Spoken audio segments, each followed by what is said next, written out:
You will be dead within a minute. Now, what are your names? Jenkins and Milliken. Well, Mr. Jenkins and Mr. Milliken, throw your guns to the ground and get on down here. That's it. Very glad to meet you. It's not worth being rash. You boys get paid a salary. You get that salary whether these people escape or not. Your wives presumably want you alive.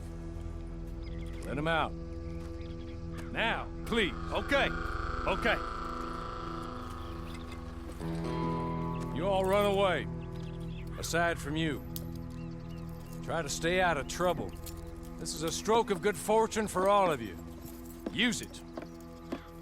Now, Mr. Jenkins and Mr. Milliken, be so kind as to quickly run away before somebody gets shot entirely unnecessarily. Go on, don't look back. Mr. Wendt, I believe it was $50 we agreed on. It was. Here's 50 each. Each? Yes. Now get out of here, both of you. My employer and I appreciate your professionalism. All we did was stand there and look tough. And you did it fantastically well. Good day, gentlemen. Now, sir, how about you pick up these guns and we move out? My mistress is waiting for us.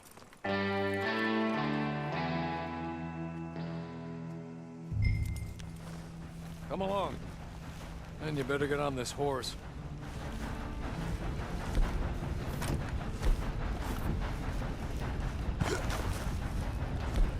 That's not much of an animal, but we haven't got far to ride.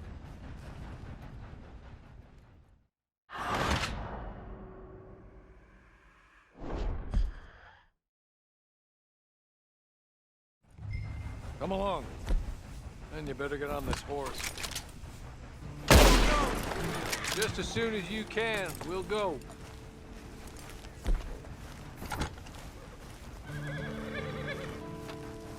That's not much of an animal, but they haven't got far to ride.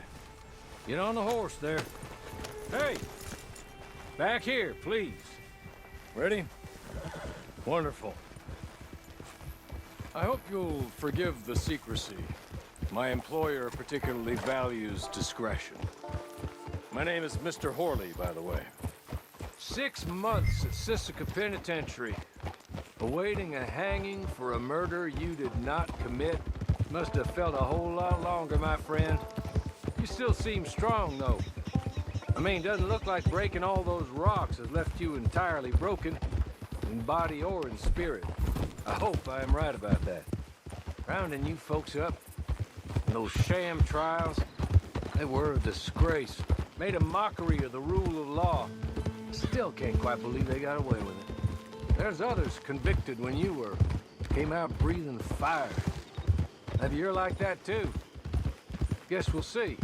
Or maybe you just want to put it all behind you, forget you were in there at all. That would be fine, of course. You're just up here. There's the camp. Get your horse.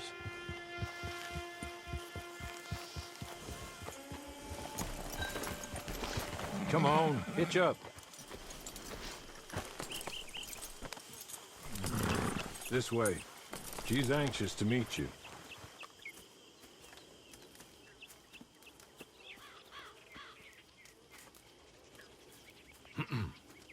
Madam, we're back. Hello. Jessica Leclerc, how do you do? What did you tell him? Nothing, as we discussed. Thank you, Horley. I do hope we haven't inconvenienced you dreadfully. But seeing as you were due to be hanged in a week, I'm sure you don't object too strongly. I know you're innocent. Well, not perhaps exactly innocent, but not guilty of what you were accused. I know you and those who were with you that died were little more than patsies, and that you were set up by one of 3 men or a woman, possibly by all of them. I can't be sure, but that is all I know so far. And one of these people also made Mrs. Leclerc a widow. And I will avenge my husband's death, so help me God. But I will not avenge it upon them who did not cause it, or caused it unwittingly. Anyway, I'm sure this is all a touch confusing and melodramatic. Where are my manners?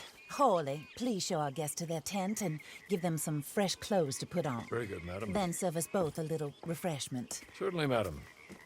This way. You'll find a change of clothes in there, alongside a few other items you might need, a lasso, a knife, and a lantern, I believe.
That looks more comfortable. Hawley, Here, madam. your very good health. I suppose it beats dying, Mrs. Leclerc's husband was murdered by one of his business partners. And I intend to find out which one. Or rather, I intend for you to find out. And kill them. You're the only person I could possibly trust to do whatever it takes. Because you and your accomplices, you're the only other victims of their lies still alive. You see, you walked into the town at approximately the same time my husband was shot in the back, but by another gun, firing different bullets to those you possessed when you were arrested. These bullets, this was their mistake. You were rounded up and sentenced to death, all because you came to town and didn't talk too much and seemed like you were nasty. Anyway, here they are. The people who run Blackwater. Mr. Jeremiah Shaw, banker, real estate speculator, and crook. Mr. Amos Lansing, ranch owner, speculator, and crook.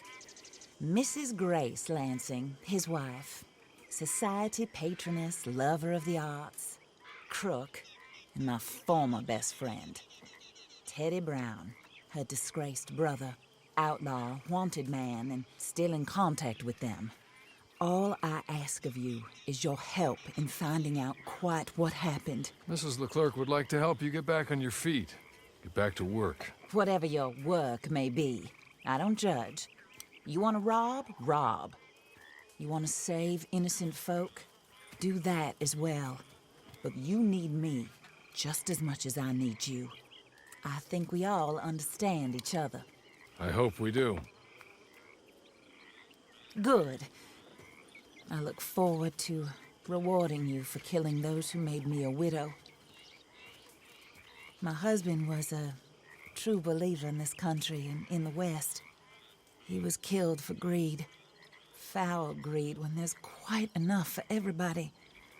I don't care what your scruples are as to killing. I will take the full burden of that sin upon my shoulders. Goodbye, for now. Then Hawley, go introduce him to nice Mr. Cripps.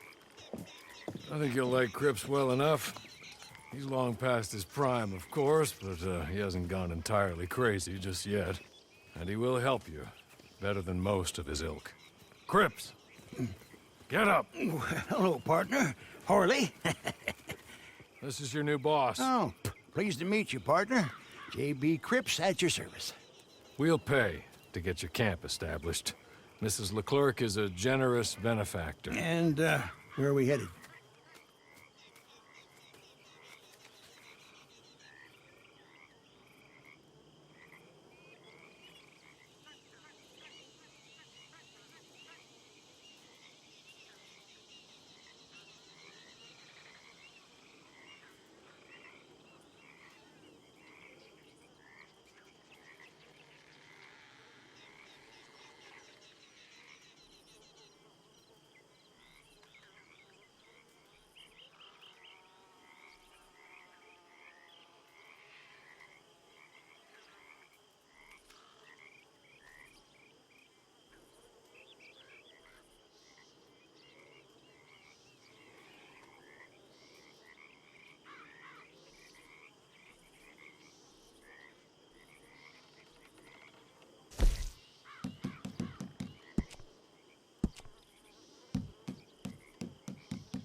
Oh, sir.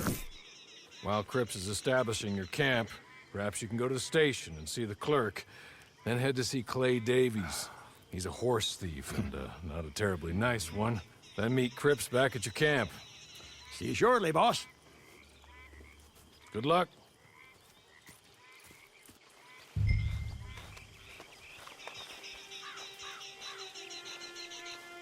Get on to the station. It's not too far.